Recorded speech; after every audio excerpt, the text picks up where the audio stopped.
আসসালামু আলাইকুম। ক্যান্সারের প্রতিষেধক হিসেবে ব্যবহার করা হয় এই করসল ফল। আপনারা যারা অনেকে অনেক কথা বলে, আমি বলি অনেকে বলে বুন্ন ফল, বুন্ন পাতা, বুন্ন এটা দেখেন।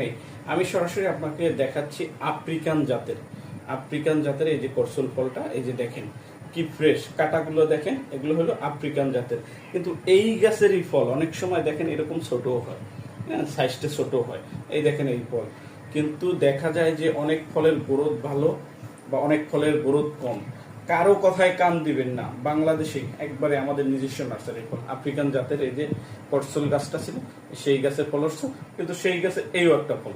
সেই দেখেন এটা একটু ছোট, আর এইটা দেখেন 1 কেজি উপরে, 1 কেজি 200 গ্রাম ফলটা দেখছেন, 1 কেজি 200 গ্রাম। তাই আমি বলি যে যার প্রয়োজন আমার কাছ থেকে করসল ফল, পাতা, চারা সংরক্ষণ করতে পারেন।